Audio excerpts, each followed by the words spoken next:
नमस्कार मित्रों, स्वागत है आपका हमारे चैनल जे वीडियो।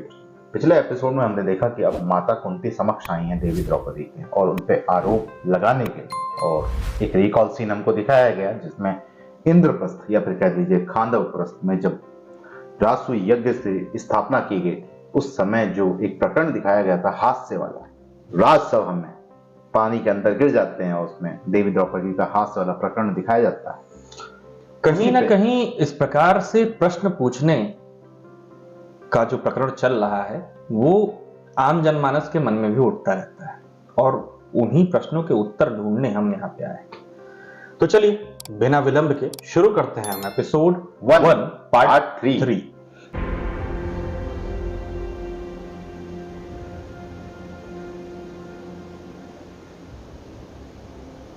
रानी द्रौपदी पर अगला आरोप है कि उन्होंने कुरुकुल के बड़ों का अपमान किया है। देवी कुंती, मैं आपसे पूछना चाहता हूं कि क्या यह आरोप सत्य है? नहीं मां, नहीं। मत दीजिए इस प्रश्न का उत्तर, मत दीजिए।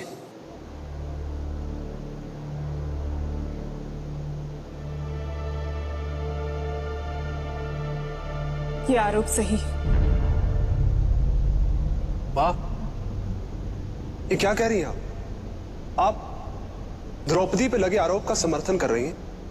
इस द्रौपदी ने कभी आपकी किसी बात की अवहेलना नहीं की, जो अपना घर बार छोड़कर हमारे साथ जंगल में मारी मारी फिरी। अब उस पे लगे आरोप को सही बता रही हैं। हाँ, सत्य है और सत्य ये भी है कि इसका अहंकार, इसका अभिमान ही बना युद्ध का कारण। तुम पांचों की कौरवों से चाहे कितनी भी शत्रुता क्यों ना हो, किंतु तुम सब भाई थे, भाई हो और सदैव रहोगे। ये आई और सब बदल गए। आज बरसों पुरानी बात जो आपने आपके हृदय में छुपा कर रखी थी बाहर आ ही गई।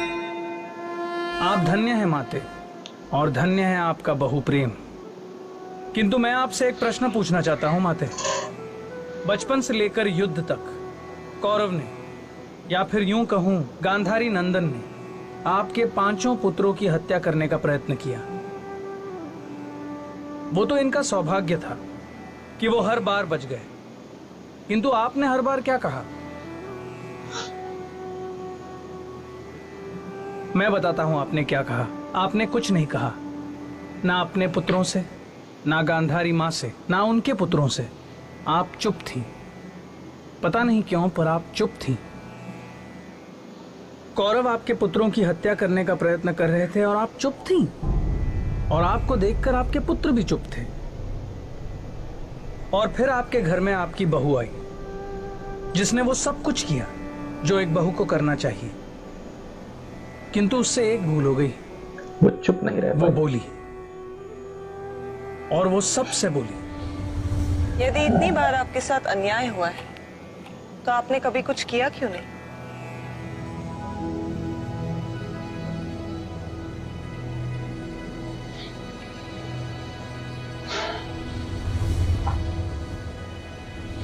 मुझे तो लगता है कि आपको उस दुर्योधन को बचपन में ही ऐसा पाठ पढ़ाना चाहिए था कि उसे भी स्मरण रहे उसने किससे शत्रुता मोल ली।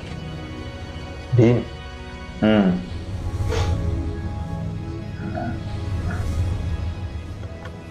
अर्जुन, किस काम की आपकी धनुर्विद्या यदि आप अपने शत्रुओं से बचते फिर रहे हैं?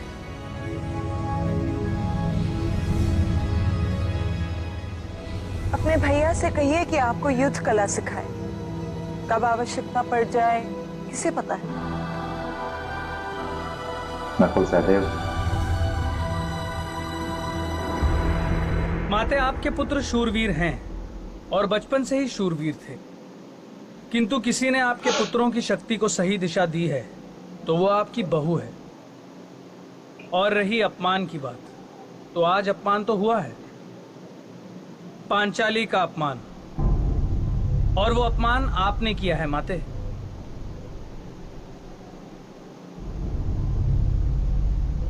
मां, मुझे क्षमा कीजिए, मैं आपकी अपराधी हूं। यदि आपको लगता है कि मैं कुलवधू बनने के योग्य नहीं थी तो हो सकता है, ये सत्य है।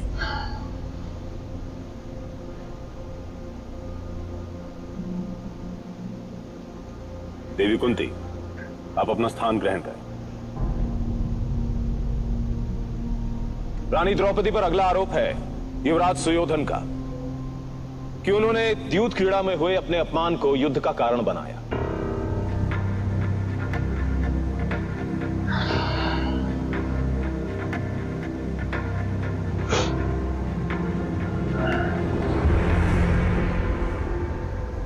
क्षमा चाहता है रानी द्रौपदी। क्या हुआ? तुम्हें किसी ने बताया नहीं मैं विश्राम कर रही हूँ? किंतु युवराज दुर्योधन ने आपको सभा में बुलाया है। कि तुम्हारे युवराज इतना नहीं जानते कि कुलवधू को पुरुषों की सभा में नहीं बुलाना चाहिए? उन्होंने कहा है कि अब आप कुलवधू नहीं, उनकी दासी। क्या? हाँ, दासी थी तुम। हार चुका था तुम्हारा धर्मराज तुम्हें जुए में। दुर्योधन, कृपा करके उस दिन का स्मरण ना करो। ये विनती है मेरी तुमसे। ये आप क्या कर रहे हैं भैया? किससे विनती कर रहे हैं? अरे अर्जुन, रोको मत अपने भैया को। रोकना था तो इन्हें उसी दिन रोकते जब ये तुम्हें दांव पर लगाकर हारे थे। द्रौपदी, उस दिन जब मैं बताती हूँ उस दिन क्या हुआ था।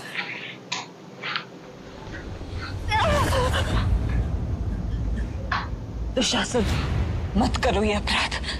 अन्यथा क्या करोगे तुम? हाँ? एक बार फिर उपहास करोगी? करो करो करो करो करो करो, उपहास करो मेरा, अपमान करो मेरा। तुम जानते नहीं हो कि तुम्हारी समस्या यही है कि तुम बोलती बहुत उदासी।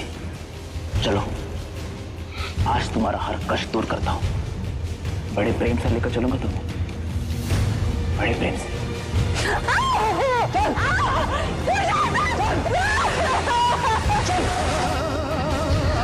महाभारत का ओरिजिनल कॉन्टेक्स्ट का मतलब जो 2013 वाली चीज वो 20 दिन 20 दिन की शूट था। मुझे घसीटते हुए पुरुषों की सभा में लाया गया और उसके बाद जो हुआ वो आप सब जानते हैं। इससे पहले कि तुम अपने अपमान की दुख भरी कथा सुनाकर इस सभा को भावुक कर दो, मैं बस इतना जानना चाहता हूं कि जब तुम्हें उस सभा में लाया गया तब तुम क्या थी? मैं कुरुकुल की बहू थी, तुम्हारे भाइयों की पत्नी। तुम्हारे माता पिता ने मुझे अपने घर की बहू कहा था। ना, तुम किसी की बहू, तुम किसी की पत्नी नहीं थी, दासी थी। मैंने अभी बताया ना कि तुम्हारा ये नौसिखिया पति तुम्हें हार गया था। तुम दासी थी मेरी। दुर्योधन, जुए के खेल में दाव पर सोना चांदी लगता है, किसी भले घर की बहू नहीं। इस ज्ञान की आवश्यकता तुम्हारे पति को थी, मुझे नहीं। तुम्हारा क्रोध, तुम्हारा प्रतिशोध तुम्हारे पति के नाम लिखा जाना चाहिए था, मेरे और मेरे भाइयों के नाम नहीं। क्यों पांचाली? यही कहा था ना आपने कि मैं अपने मित्र के उपकारों तले इस तरह दबा था कि यदि वो कहता तो मैं स्वयं आपका चीरहरण करता। आपके 5 पतियों ने क्या किया? एक ने आपको दांव पे लगा दिया, बाकी सब बैठे देखते रहे।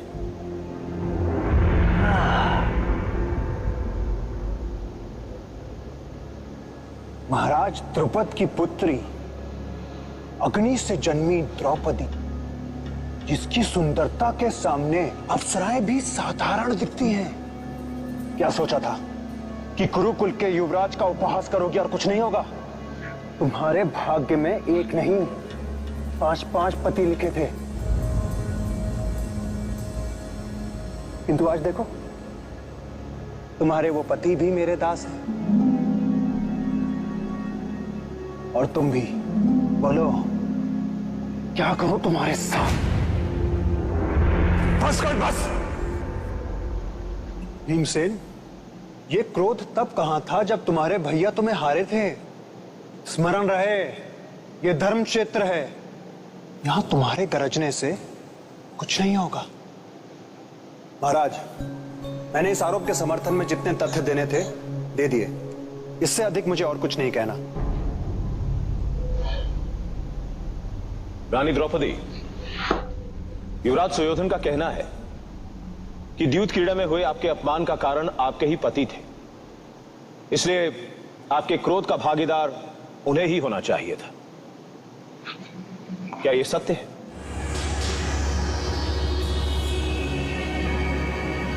महाराज, ये आरोप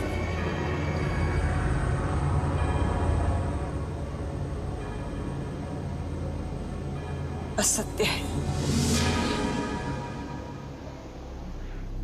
जिस प्रकार आज के समय में हम मनुष्य जब हमारे दोस्त संबंधी हमारे समक्ष होते हैं तो उनसे चर्चा करते समय हम लोग बहुत अच्छी अच्छी बातें करते हैं, लेकिन सभी के मन में कोई ना कोई छोटा से छोटा एक कारण जरूर बन जाता है कि ऐसा हो सकता था, इन्होंने मेरे लिए ऐसा क्यों नहीं किया। वो सवाल अंदर ही दब जाते हैं, वो कोई किसी से पूछता नहीं। वो उससे देखिए, एक बहुत ही सर्वसाधारण बात मैं आपको बताता हूं। जहां भी दो लोग एकत्रित होंगे, तीसरे की बात चलेगी, या तो उसकी बड़ाई हो रही होगी या तो उसकी बुराई हो रही होगी। कहने का तात्पर्य यह है कि हम आपस के बारे में बात ना करके, स्वयं के बारे में मंथन ना करके, दूसरों के बारे में ही सोचते रह जाते हैं। वही इस धर्म क्षेत्र में हमें दिखा कि किस प्रकार से लोगों के मन में यह प्रश्न था। लोग मतलब मां कुंती देवी, गांधारी और स्वयं दुर्योधन, कि मैंने जब द्रौपदी को वस्त्रहरण के लिए, या दासी द्रौपदी को बुलाया था, मैंने कुलवधु को नहीं बुलाया था, मैंने बुलाया था दासी द्रौपदी को, तो मेरे अच्छा वो दासी बनी क्यों? वो तो दासी बनी थी युधिष्ठिर के हार जाने के कारण। तो मुझे किस प्रकार का अपराध मिल रहा है? मैंने तो वो किया जो एक दासी के साथ करना चाहिए था। लेकिन कहीं ना कहीं इस प्रश्न का उत्तर तो मैं ही दे सकता हूं। इतनी महाभारत तो हमने भी देख ली है कि स्त्री कोई हो, उसकी मर्यादा से खेलने का अधिकार किसी भी पुरुष को नहीं होना चाहिए। फिलहाल अभी आरोप प्रत्यारोप देवी द्रौपदी पे चालू, तो देखते हैं आगे क्या क्या होता है। बड़ी इंटरेस्टिंग सी स्टोरी लग रही है पूरी फ्रेम में। थोड़ी सी सीरियस है। हाँ, थोड़ी सी सीरियस है। और ये इसका ओपिनियन जानने के लिए आपको हमारी वीडियो लास्ट तक देखना पड़ेगा, जैसा कि आप लोग हमेशा से करते आए हैं। तो दरअसल बात कुछ यूं है कि जब तक हम किसी चीज को एकदम ध्यानमग्न रूप में नहीं सुन लेंगे, तब तक वो शायद कॉन्टेक्स्ट से बाहर चली जाए, हमारे समझ में ना। मुझे अंदर से ये गट्स फीलिंग आ रही है कि ये पूरा एपिसोड देखने के बाद, पूरा एपिसोड मतलब 26 के 26 एपिसोड देखने के बाद, कहीं ना कहीं हमारे मस्तिष्क में जितने भी प्रकार के प्रश्न हैं वो उजागर हो जाएंगे और उनके उत्तर भी हम देने योग्य हो जाएंगे। आप भी समझने का प्रयास करिए और सीरीज से थोड़ा सा कंबाइन होने का प्रयास करिए। फिलहाल कैसी लगी आपको अभी तक के एपिसोड्स, हमें कमेंट सेक्शन में जरूर बताइएगा। और इसी के साथ हम ये अपना एपिसोड यहीं समाप्त करते हैं। शीघ्र ही लौटेंगे नए एपिसोड के साथ। तब तक के लिए राधे राधे।